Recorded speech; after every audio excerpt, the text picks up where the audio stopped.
Sé que aún queda mucho por hacer tanto en Almería como en Andalucía en el tema de la inclusión social para las personas con discapacidad, pero creo que poco a poco se está dando pasos de gigante en esta materia y vamos por el buen camino, sobre todo para ellos. En este sentido, a pesar de las manifestaciones y las quejas que surgen por parte de familiares de personas con discapacidad, comprensibles al 100%, a mi parecer, es mi punto de vista, el Ayuntamiento de Almería, dejando a un lado el resto de competencias y áreas municipales, está haciendo un buen trabajo en la capital. Solo hay que ver las últimas noticias publicadas al respecto.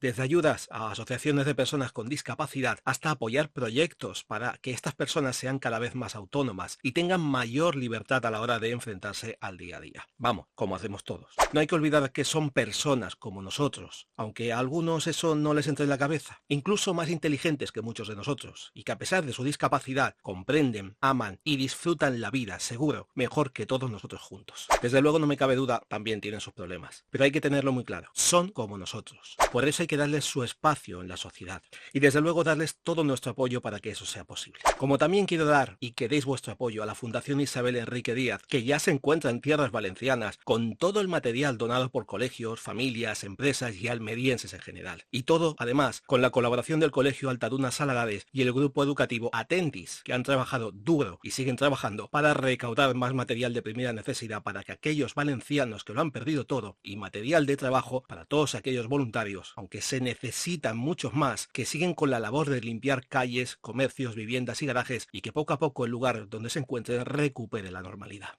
Por eso, una vez más, desde el canal Estos Almería Sacio os pido la máxima colaboración con la Fundación Isabel Enrique Díaz. Están haciendo un trabajo enorme en favor de los valencianos y van a estar mucho tiempo en el terreno, como otras muchas asociaciones, ahí, ayudando en todo lo que haga falta. Porque este trabajo va a durar muchos meses. Así que esta llamada a la acción no es solo para los almerienses, sino también para todo el territorio de Andalucía, de España, y si este vídeo llega más lejos, también del extranjero. No dudéis en colaborar con ellos. Os lo digo por experiencia, porque confío en todos ellos y en su director. Cada material y cada euro que se done irá íntegramente y de manera directa a Valencia, ya que son ellos mismos los que gestionan tanto la recaudación como el traslado y la entrega a los valencianos. Por eso confío en ellos. Y por eso os pido que colaboréis también con la Fundación. No nos olvidamos de Valencia. Muchas gracias por vuestra colaboración.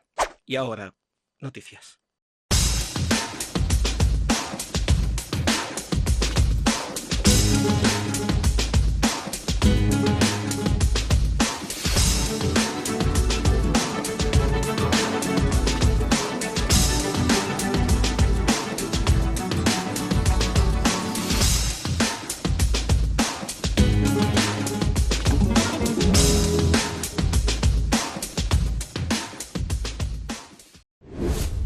El tercer torneo Fundación Isabel Enrique Díaz, que tuvo lugar del 14 al 17 de noviembre, no solo ofreció un espectáculo deportivo de primer nivel, sino que dejó un mensaje imborrable. La solidaridad fue la gran campeona de esta cita deportiva, que ya es un referente en Almería. Aunque los ganadores en las pistas fueron Francis Calvache y Rubén Sánchez en la categoría masculina y María Rubio junto a Lucía Martos en la femenina, lo que realmente destacó fue el compromiso de los almerienses por Alejandro, un niño de 10 años, un pequeño luchador que necesita urgentemente una transfusión de sangre vital. Durante todo el fin de semana, jugadores de localidades como Aguadulce, Roquetas, Elegido y Tabernas se enfrentaron en categorías desde mixtas hasta absolutas, con un único objetivo: ayudar a Alejandro y su familia. Las finales disputadas el domingo atrajeron a cientos de aficionados, pero el mayor aplauso no fue para las jugadas espectaculares, sino para el espíritu solidario que inundó cada rincón del torneo. Dedicamos este triunfo a Alejandro y a todos los niños que están luchando como él. Hoy somos parte de algo más grande que el deporte, expresó María Rubio, emocionada tras alzarse con el título. La recaudación superó las expectativas, ofreciendo un apoyo fundamental para los gastos médicos de Alejandro, hospitalizado en Madrid. Su familia, profundamente agradecida, pidió continuar difundiendo la causa, recordando que cada gesto, por pequeño que sea, puede salvar vidas. El torneo Fundación Isabel Enrique Díaz no solo consolidó su lugar en el calendario deportivo de la provincia, sino también en el corazón de Almería, una muestra de que cuando la causa lo requiere, el deporte traspasa fronteras y se convierte en un símbolo de esperanza y solidaridad.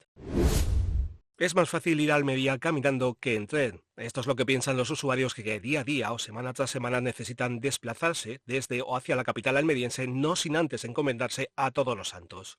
El sábado 16 de noviembre, una avería en la cabeza tractora del talgo que une Almería y Madrid fue la gota que colmó el vaso para que la mesa en defensa del ferrocarril volviera a poner el grito en el cielo contra Renfe. 9 horas tuvieron que esperar los viajeros para conseguir llegar a su destino, aunque para ello tuvieran que utilizar otros transportes como autobús, tren o cercanías. José Carlos Tejada, coordinador de la plataforma, acusa a Renfe de maltrato ferroviario constante hacia la provincia. Recuerda que hace meses ya advirtieron que la retirada de una cabeza tractora iba a traer muchos problemas. Eso es lo que en realidad se está viendo. Con demasiada frecuencia el único tren que circula con Madrid en ambos sentidos viene sufriendo una serie de averías que al final provocan disponer de un servicio ferroviario deficiente con retrasos y molestias para los usuarios. La Mesa en Defensa del Ferrocarril ha comentado que enviará una nueva carta al presidente de Renfe para solicitarle la reubicación de la segunda cabeza tractora. De esta manera, si se estropea una, la otra puede ser la solución para que cuando haya una avería el tren pueda seguir circulando sin tener que esperar interminables horas.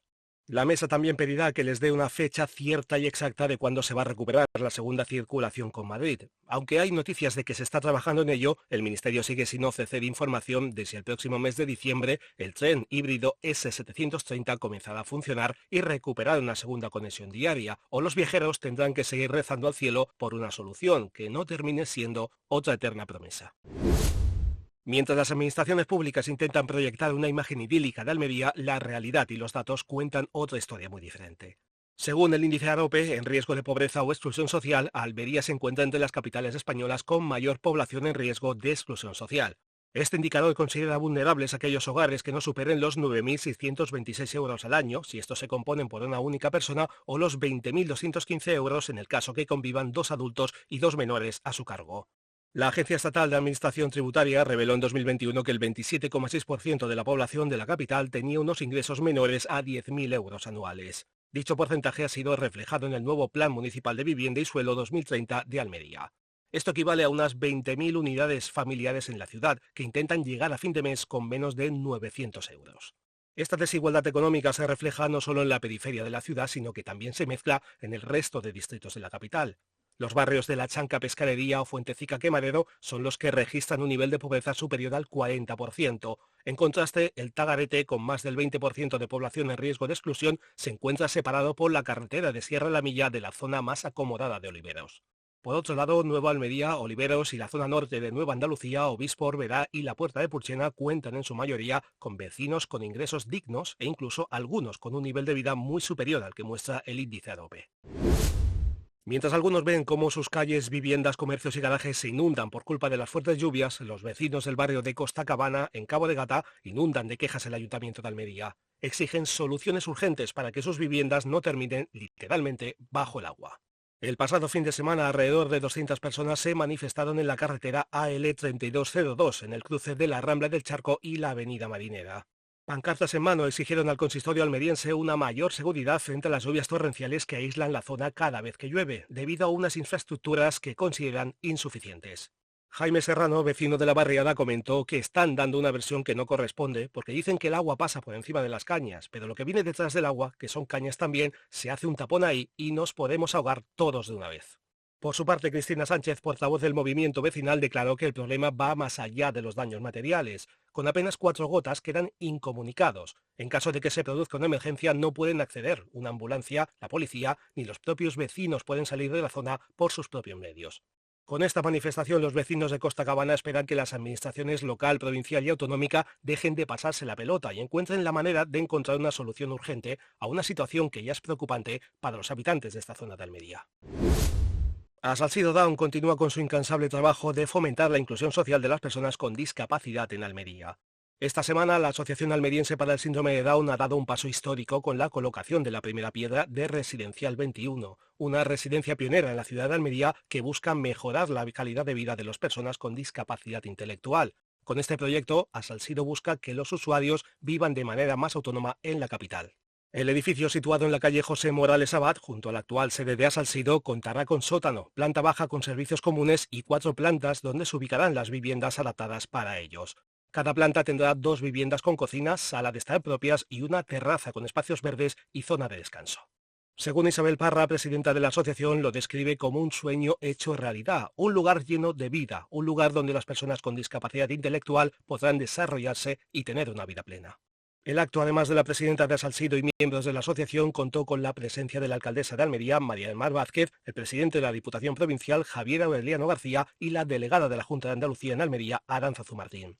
Residencial 21 se convierte en un ejemplo significativo hacia la inclusión y un espacio de referencia en la ciudad en el que las personas con discapacidad podrán vivir de manera autónoma, en un lugar seguro y adaptado a sus necesidades. En boca de Isabel Parra, en un lugar en el que se sientan parte de la ciudad, de sus calles y de su gente. Buenas noticias para la sanidad pública en Almería. Esta semana el Centro de Alta Resolución de Especialidades La Bola Azul ha inaugurado la Unidad de Salud Mental Infantil y Juvenil Comunitaria.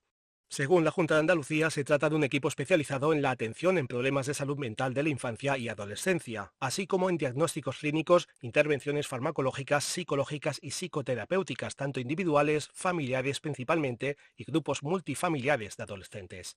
Dentro de esta unidad trabajarán 2 psiquiatras, 2 psicólogos clínicos, una enfermera especialista en salud mental, además de personal de trabajo social. Todos ellos atenderán a niños y jóvenes hasta los 18 años que residan en la zona de Almería y periferia. A la inauguración asistieron la consejera de Salud y Consumo de la Junta de Andalucía, Rocío Hernández, el delegado territorial Juan de la Cruz Belmonte, el director gerente del Hospital Universitario Torre Cárdenas, Manuel Vida, y la directora de la Unidad de Salud Mental del mismo hospital, Susana Migas. Migas subrayó que cada día más niños, adolescentes y jóvenes sufren enfermedades mentales y requieren de una atención especializada y adaptada a su edad y sus circunstancias personales. Por su parte, la consejera destacó que desde la Junta de Andalucía se habían comprometido a que todas las provincias dispondrían de una atención diferenciada para adultos y para niños y jóvenes, y en Almería, con esta unidad, ya es una realidad. El Colegio de Educación Infantil y Primaria Francisco Saiz Sanz de Aguadulce sigue siendo tema de controversia en el Ayuntamiento de Roquetas de Mar.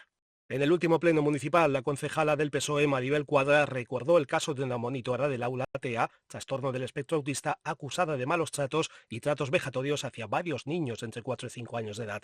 La concejala socialista criticó que a pesar de que estos hechos quedaron reflejados en más de 30 horas de grabaciones de audios realizadas por los padres, la monitora ha regresado al centro.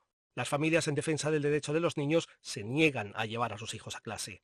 La edil roquetera criticó que, lejos de ponerse en su situación, la delegación se niega a abrir expediente, a trasladar a la monitora o a tomar alguna medida para apartarla de esta clase tras los hechos sucedidos el curso pasado.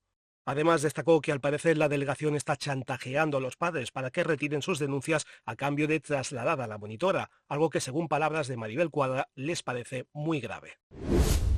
Llegamos al final de la edición de esta semana. No olvidéis dar like a este nuevo vídeo, opinad sobre la información publicada, suscribíos al canal y compartidlo si creéis que es de interés para otros. Es un gran apoyo al canal, ya que dais más visibilidad y en un futuro se podrán hacer más cosas. Si queréis proponer temas que os interesen o denunciar algo que perjudica la vida diaria de la capital o de algún pueblo de la provincia, hacedlo llegar con pruebas y se enviará a quien corresponda esperando su respuesta. Si no contestan, la denuncia se publicará en la siguiente edición.